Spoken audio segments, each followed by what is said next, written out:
Hello everyone, welcome to In Case You Missed It for the 10th of July, 2022. We're going to start off with some Hunter Biden news. So a video from Hunter Biden's laptop went viral this week.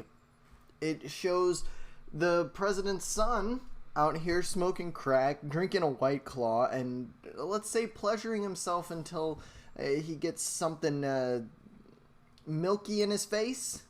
Yeah, that happened, went viral.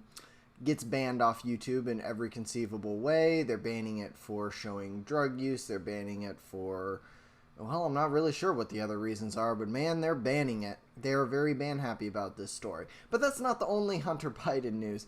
So apparently his dad gave him $75,000 for this bout of rehab. This was done in a float tank at a rehab facility that was paid for by Joe Biden. His dad also gave him another $20,000. Now, people have speculated that this is just a way of them passing the money around back and forth to, dilute the source, so we can't really tell what exactly is going on with their money. But I think that this is just a case of an extra rich dad being able to give his depraved son way too much money. But on to the news story. This came out yesterday. Hunter Biden had some text messages go viral yesterday talking about Jill Biden. And you can see them up on the screen here, but it says, and I quote, "I said, you know what, Mom? You're a effing moron, a vindictive moron," Mr. Biden said. "And you do know the drunkest I've ever been is still smarter than you could ever even comprehend, and you're a he means S word, obviously, grammar teacher that wouldn't survive one class in an Ivy graduate program. So go F yourself, Jill. Let's agree I don't like you any more than you like me." In a separate text to Hallie Biden, Beau Biden's widow, with whom he was in a relationship, he referred to Mrs. Biden as a selfish, silly, entitled C-word and compared her to his then girlfriend. "F my stepmother for always being as much of a selfish, silly, entitled C-word as you," he wrote to Hallie Biden.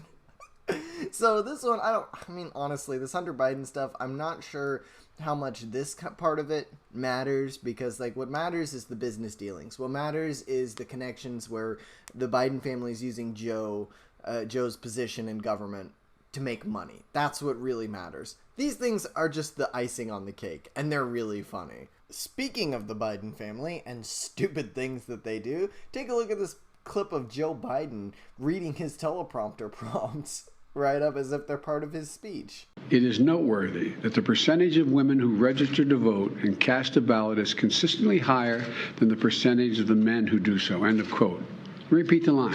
Of course, the old media mafia stood ranks around Joe Biden and has said, no, this is part of the speech where he says, end of quote. This is something he always says. Of course, they don't address the repeat the line part, because how could they? That's inexplicable. This man was reading off of his teleprompter. He's lost the plot. He is not cognitively fit to be president. Rounding out Biden's stupidity for the week, another 5 million barrels of our strategic oil reserve went out of the country. It was exported today. The GOP obviously went after Biden for this, but over the past 8 months, 260 million barrels of oil have been released from our strategic oil reserves. 260 million. And they've done this to combat the gas prices. Well, that's not what the strategic oil reserve is for. It's for war. And we should not be digging into it to make up for failed policies from the Biden administration. Also, I just want to point out these two articles dated from May and February, respectively. China has been building their oil reserve, despite the U.S. calling for global releases of this oil to try to stem the gas prices because they're blaming it on coronavirus and Putin and all these other things.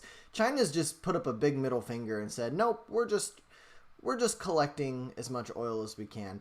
And it's worthy of note that 1 million of the barrels that were sent out this week went to China. We're sending our oil reserves to China. China is buying oil from Russia, which we're not. And they're bolstering their oil reserves while everyone else in the world is dumping theirs. There's something wrong here.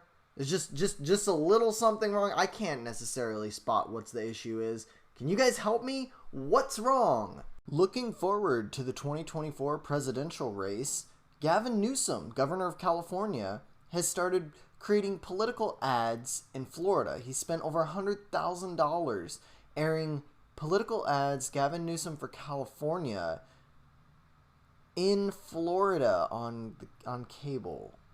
I'm not sure why. Oh wait, yes, I know why. So he's attacking Ron DeSantis in these videos, saying that Florida is not free anymore. You don't have free speech. He's talking about abortion rights. He's talking about the quote-unquote "don't say gay" bill, where, Florida made it illegal to talk about sex and gender with kindergarten through third grade.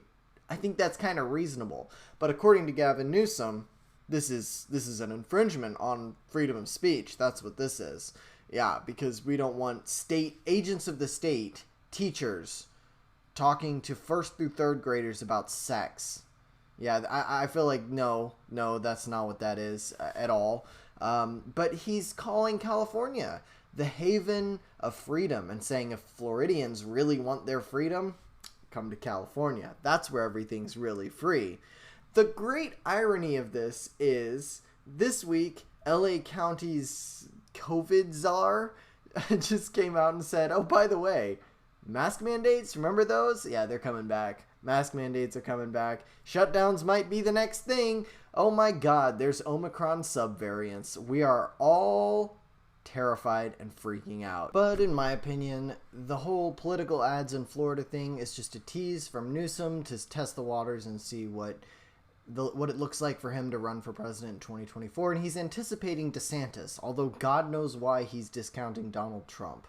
I don't understand why all the people are like, oh, Trump would never win again. Trump is going to run, and Trump is going to win. Speaking of Trump, his campaign jet, Trump Force One, the Boeing 757 that he used when he was campaigning in 2016, it's been renovated and modernized, and it's ready for the fall of this year, in Trump's own words. It'll be back this fall or maybe sooner. To me, this kind of indicates he's going to be using it for rallies. He's going to announce soon, I think. I think he will give himself some extra time for fundraising and for fighting back on the political damage that might have been done by the whole January 6th committee and what they're doing. Honestly, I don't think there was much done because the people that are going to believe the January 6th committee, they weren't going to vote for Trump anyway. That whole thing is a clown show, and nobody who is not out of their mind establishment Democrat believes anything that's coming out of that committee. Elon Musk's Twitter deal fell through on Friday, and Saturday, Twitter came out and said they're going to be suing him over it. I think that, from what I understand, Elon had been finding all sorts of unpleasant truths out about Twitter, such as half the accounts, up to half the accounts on Twitter were not real, which obviously would make the value of the company quite a bit less than the $44 billion that he had agreed to sell for. However, the Twitter shareholders were very displeased with Twitter for all of the lies and scheming that they had been doing over the years that led up to this, and they don't want to miss out on this huge chunk of money that they were going to make off of it. So yeah, they're probably going to take Elon to court. I can't predict anything on that because I don't know what's been seen and, what Elon's basis for backing out is, whether he was just a big troll the whole time and he just wanted to see how far he could push it and how much he could freak people out and expose the trash that's going on Twitter, or if he just got in and was like, oh my God, this is just unsavable, there's nothing I can do about this, and half of this is trash and I don't want to waste my money. If that was the case, it could have been, I'm not sure. The whole Twitter deal was very strange, and I don't understand an awful lot of how it worked. But partly that's because he hasn't said precisely that much about what he's figured out and what is going on with that deal anyway. And I don't think he can for legal reasons. I guess we'll just keep an eye on it for the next few weeks and see what develops. I was excited for Elon owning Twitter, so I'm kind of bummed about this. But at the same time, don't really blame him. And wrapping up, former Japanese Prime Minister Shinzo Abe was murdered during a political speech this week. They're calling it an assassination. The killer was a 41, I think, year old former Japanese Navy, member of the Navy. I don't remember what they call it, the Japanese Maritime Unit or whatever. Either way, he was a former Navy from Japan, and he had a homemade gun. He shot and killed Shinzo Abe. A lot of people are speculating this has something to do with the fact that Shinzo Abe was an ardent supporter of Taiwan, which would have pissed off a certain large country on the mainland of Asia. Can't think which one that might be. And, there's a lot of speculation going on about Rahm Emanuel and his connections to it. And I'm not even going to jump into that because we don't really understand. One interesting finding was that WikiLeaks mentioned Shinzo Abe around 1900 times. So people are making connections there. I haven't read through all of that stuff, so I'm going to have to take a rain check on giving an opinion on that specific thing. But yeah, so Shinzo Abe assassinated, very sad. That's it for the news this week. That's the wrap up. Those are the big things in case you missed it. So you can follow me on Twitter at SeattleIJ. Like, comment, subscribe. You can check out the links in the description. That's where all the sources are. There's also links to go buy some Benjamin merch and to support the channel on Subscribestar. And I will see you all next time.